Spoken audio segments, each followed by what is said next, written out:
A mysterious amusement park took their father, 13-year-old Tim, and 10-year-old Tommy told the cops. And if you think you know where this is going, the ending might just surprise you. Here's where it all began.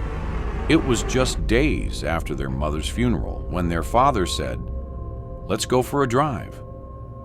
He told them they needed a distraction, said the amusement park might help lift Tommy's spirits.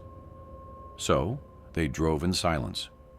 No music, no small talk, just the steady crunch of gravel as the car rolled into a near-empty parking lot. The sky was pale, dry and flat, like it was holding its breath. Only one other car was parked far off near a row of trees.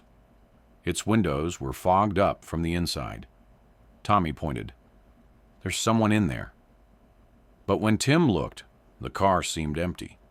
The park seemed deserted. No people, no sound, just stillness. When they stepped out of the car and turned toward the entrance, the other vehicle was gone. No sound of it leaving, no tire tracks, just missing. They stood there, frowning at the empty spot, wondering if their memories had tricked them. Inside the park, the ticket booth was empty. No attendant, no signs, just an open gate. Suddenly, with a groan, the Ferris wheel began to move. Just one, slow rotation, creaking, stiff, like it was waking from a long sleep. The Ferris wheel's safety bars clicked open with a soft hiss on their own. Their father laughed, tried to play it off, but his hand trembled. On the bench beside them, a soda cup sat fresh and sweating with cold. But there was no one around. There never had been. They moved deeper into the park, past silent booths and locked prize stands, until they reached the funhouse. The mirrors didn't behave the way they should. They weren't funny. They weren't distorted. They were wrong. Tim saw his reflection staring back even after he turned away. Tommy's reflection moved first, lifting its hand before he did. Then in the mirror furthest back, a figure appeared. A man. Featureless, silent, still. They spun around, but there was no one there. When they looked back, the figure in the glass had stepped closer. No sound, no breath, just presence. Tim grabbed Tommy's hand and ran. Outside, their father stood near the carousel, staring at them with strange eyes. For a second, he didn't seem to recognize them. "How long were you in there?" he asked quietly. The sun had dropped lower than it should have. Time had slipped. The carousel began to turn. No music at first, just the sound of old wooden horses grinding against rusted poles. Then slowly, the music came. Wobbly, off-key, like the ride was trying to remember what joy sounded like. Their father watched it, frozen, eyes distant. "Dad?" Tim called. No answer. Tommy tugged at Tim's sleeve. "One of the horses is gone," he whispered. And it was. An empty pole stood where something used to be. From the trees behind them came the soft, distant sound of hooves. Clip, clop, clip, then fading. Their father finally spoke. Just one word. "Don't follow." They split up for only a moment. Their father went to get snacks.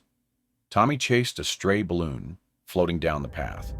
And then he was gone. Not Tommy, their father. Just gone.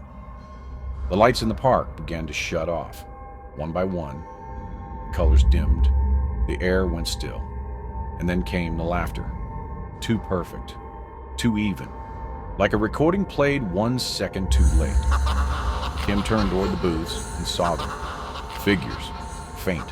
Frozen. Standing beneath flickering neon signs. They didn't move. Didn't look at him. But they waited. And the laughter echoed. Not from around him, but from inside his own mind. Like something had entered and left something behind. He found Tommy near the exit gate, sitting quietly on cracked pavement. His hands were folded in his lap. His eyes were hollow. Their father never came back. They waited until the sun dipped below the horizon, until the cold settled in like dust. And then the two boys walked home. No one believed them. Not about the park, not about the figures, not about their father. "They're grieving," the adults said. "The mind plays tricks." They claimed the father had simply disappeared, too broken to carry on. But Tim knew what he saw. And by morning, the amusement park was gone. In its place, a patch of brittle grass and dry weeds. A single rusted pole jutted from the ground, like a forgotten bone. No fences, no rides, no record it had ever existed. And yet, sometimes when the wind moves just right, the sound returns. That warped carousel melody. Slow, broken, floating through the trees, not calling to Tim, but to someone else. Someone ready to be forgotten.